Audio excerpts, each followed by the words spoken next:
Modern Sonic games. Oof. They can be inconsistent. With the release of Sonic X-Shao Generations fast approaching, and the upcoming Sonic 3 movie, it seems like Sonic as a franchise is in a good spot. However, with that said, the total package of what we would call modern Sonic still seems to have many inconsistencies, especially with regards to storytelling. So today, I have decided to go through every game from 2010 to 2022 in order to break down and discuss the story details I think need to stay consistent in future releases moving forward. But before we get into it, don't forget to like, share, and subscribe, as I'm trying to reach 100 subs, and you subscribing would be much appreciated. Anyways, with that out of the way, let's get into it, shall we? Sonic Colors and Sonic Generations are our first two games, and they have a somewhat bare-bones story in terms of what actually happens. And interestingly, the two stories of these respective games are actually connected in a mild way. But in terms of what actually happens, basically in Colors, Sonic and Tails go to a space amusement park and rescue tiny aliens from Eggman, who is using them as mind control fuel. While in Generations, Eggman is using an entity that he happened upon in order to erase his timeline and his past mistakes. Now, in terms of premise, these games have a lot going for them, I'll give them that. But it's the execution of these games' stories that I find needing a little bit of work. In the case of Colors, the majority of the cutscenes consist of Sonic just coming back to Tails and asking what to do next, while in the case of Generations, Sonic isn't even asking Tails anything most of the time, while Tails still delivers his exposition. And it should be noted here that Colors actually has more of a story than Generations does, which is weird considering Gens is an Xbox game and Colors is a Wii game. However, that aside, tonally speaking, these games are pretty consistent. They're mostly filled with jokes and quips, and both games take a sort of lighthearted approach to storytelling. And as much as people hate this approach, myself included, it would have been really nice to see them be completely consistent with their storytelling, as arguably, that is what made this era of Sonic so weird. Which leads us to the next two games, those being Sonic Lost World and Sonic Forces. Now, in the case of Sonic Lost World, the majority of the story can be boiled down to a Colors, or more accurately, a Sonic 1 copy, with the second half coming off as more of a bad movie plot that drastically alters the characters. Well, everyone aside from Eggman, that is. But anyways, the point is that this is when Sonic characters started to become complete shells of their former selves, honestly. And I know that some people may say it happened earlier, but honestly, they are arguably more in character in Sonic Colors and Sonic Generations than they are here, and that's saying something when you consider that Colors is really the only game of those two that had any significant character moments. But anyways, the story of Lost World is about 10 times worse than Colors and Generations, and that's mostly because it tries to have a much darker conflict while at the same time still retaining the childish tone of the previous games, coupled with drastically altering the characters from anything we've seen prior. And we're left with a story that seems like an amalgamation of different ideas that didn't really mesh well but were edited up enough that they were pushed through anyways. And next we have the story of Sonic Forces, which supposedly has a really dark premise, but based off of the cutscenes, you wouldn't really know that. The story of this game is that, well, Eggman won. He conquered a majority of the world, and for nearly 6 months, Sonic is a POW. Yeah, this is a war story. Now I'm gonna be completely honest, I have absolutely zero idea as to how we went from characters having a forced minor bit of friction to an entire global spanning war. And I don't hate the premise, honestly. I find it kind of fascinating that it took this route when it comes to the story. But the story overall is pretty terrible, so the worth of the premise to me is also zero.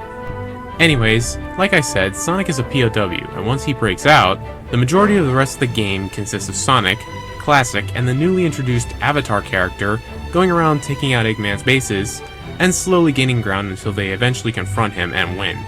The Avatar and the new villain named Infinite are also primary focuses of this story, and Infinite is enough of a threat in this game that he wins a few times, and him and the Avatar also have a bit of history. And that would be cool, all things considered, if only the Avatar had actual meaningful characterization outside of one cutscene that falls completely flat, and the newer villain, aka Infinite, didn't get whooshed off screen the second that he lost. Speaking of, yeah, this game does way too much off screen for anyone to really follow the story.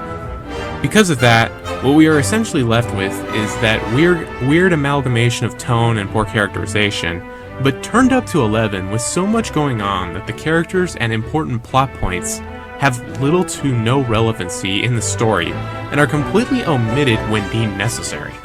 Lastly, we have Sonic Frontiers, which takes the darker premise, but the characters and story have most of the kinks ironed out. Tails is no longer out of character, neither is Sonic, nor is Knuckles, and with Amy seemingly being the only one who feels off, but that's just cause her character actually did get evolved in a sense, rather than being reset like the rest. Also, Sonic isn't constantly making quips anymore, which, thank God for that. But anyways, the majority of the story is centered around the mystery of the islands the characters are trapped on. There's a newer character named Sage, who was created by Eggman and does develop a bond with the Doctor that almost becomes familial by the end. And thankfully, this is all shown on screen, so compared to Forces and Lost World, it is in fact believable. But the story does get mildly rushed towards the end, with Sonic's friends all getting a power to free him from a messed up state, with absolutely zero explanation as to how they got that. And Sage seemingly switching from bad to good in the span of about one cutscene is also weird. Granted, all of this does in fact get wrapped up pretty satisfactorily in the end, with Sage making a sacrifice that would make sense for her character, Sonic and crew being in more of an in-character state, and Eggman ending off with being given more depth and a bit of character that allows for us, the audience, to sympathize with him. And that about covers the stories of the modern games from the years 2010 to 2022. And it's clear to me that there is something that really needs to be addressed with all these stories. That being that they seem to introduce elements of character, important plot information, or plot devices almost at random, and with seemingly little to no build-up. And I think the most egregious examples of this would be Sonic Lost World and Sonic Forces, because in the case of Lost World, they introduced this entire forced conflict between Tails and Sonic, with Tails being more or less jealous of Eggman, while Sonic seems to come across as an oblivious idiot for trusting Eggman in this game, in particular. And in Forces, there's so much of the plot that is told through tutorial-like dialogue boxes and just straight-up cutscene transitions that the majority of the game's plot isn't even in the cutscenes. Now thankfully, with Frontiers, it seems as though they've actually taken a moment to iron out some things that were kind of going off the rails when it comes to story. But there are still some things that need to be addressed with regards to certain characters and their places in the narrative. Firstly, they need to pick a consistent tone for the franchise to run with for a long stretch of time, and stick to it, because adding conflicting tonal elements is how you end up with Lost World, and eventually get the identity crisis of the franchise, that is Sonic Forces. Now the reason I'm so focused on tone in the games kind of boils down to what happened with Sonic Lost World. There was a huge tonal clash with the game having a more traditional Sonic plot that suddenly shifted gears straight into a more apocalyptic plot with very little warning.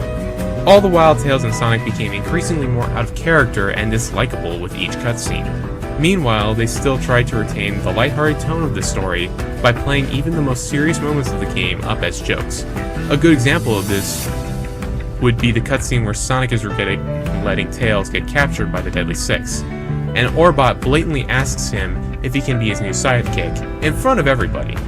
Now to the writer's credit, this is something that Orbot probably would do even in the most dire situations, as that is just his personality.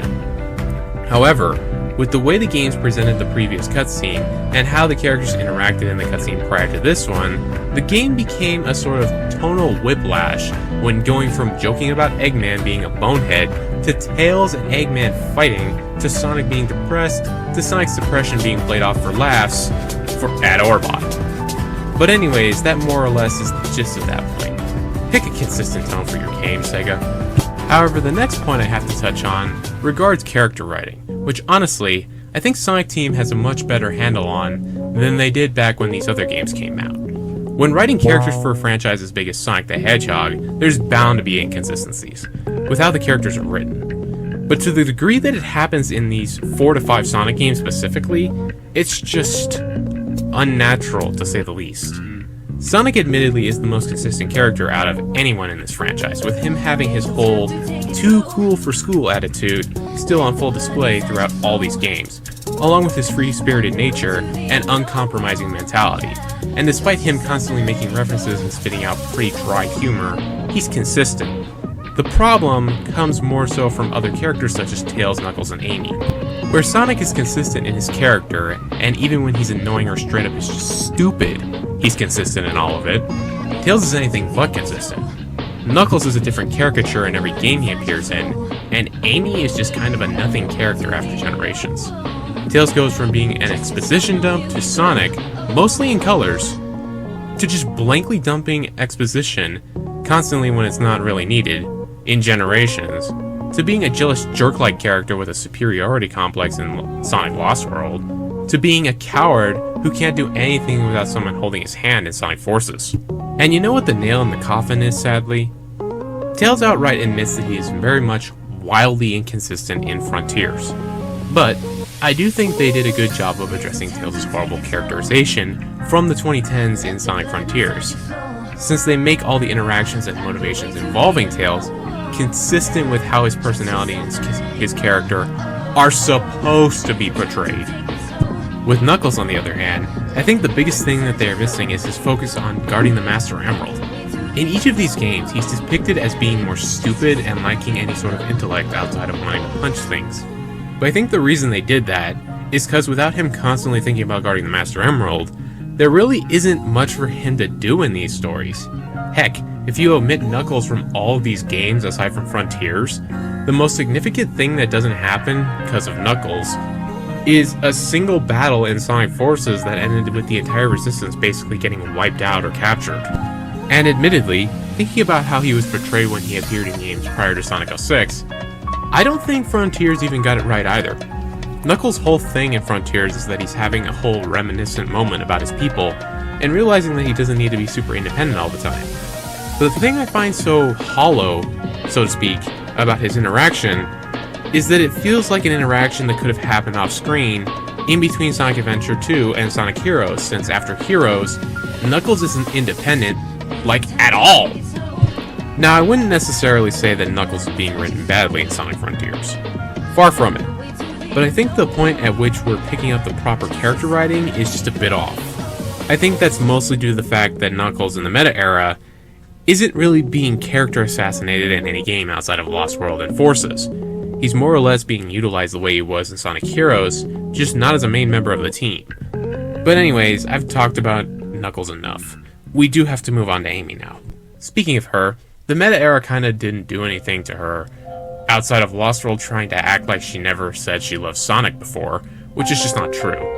So I have nothing really to say about her other than I like the direction they are taking her character in now. Only it would be nice if they weren't so vague with her goal in Frontiers, because then we would have more to go off of when thinking about how her character should evolve.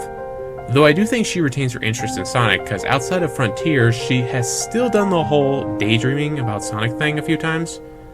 So when it comes to her character, I'm not even that sure that something has really changed. I just think that she managed to dodge most of the character writing that's so problematic during the meta era. Mostly because the writers didn't really know what to do with her, and kind of just left her more crazy traits from prior to 06 behind, which is good all things considered. But anyways, now that we have addressed the characterization of the main cast, I think the last thing we should address about the stories in these games is the conflict in each of these stories, or in most of these cases, the lack thereof. In Sonic Colors and Lost World, they are both literally doing the same tired old Sonic saves animals, little helpless creatures thing. And while both try to subvert expectations by having the story end in a more climactic way, I think Colors is the only one of the two to successfully do that for reasons stated previously. But in terms of Generations, well, there might as well not even be a conflict in this game, because honestly, the cutscenes only show the time meter like flying by and then figuring out that it can't touch the Chaos Emeralds. The only points in the story where there is some hints at a conflict are when both versions of Eggman get kidnapped and when they are revealed themselves at the end, which is at the end of the game. And with Forces, it has the exact opposite problem, with there being a really interesting conflict that really drives the story forward, if it was done right. Keywords being, if it was done right. Then you have Sonic Frontiers, which has a steady driving conflict that is handled nicely throughout, and even when it's rushed a tad at the end, they still manage to carry the conflict through to the finish line, something that pretty much every game in this video, aside from Colors, didn't manage to do. But anyways, what do you think would be the best approach to a better story for a Sonic game? Leave a comment with your thoughts below. Also, Don't forget to check out the rest of my channel, and the videos that are up on screen now, if you'd like to see more content like this. And as always, peace guys!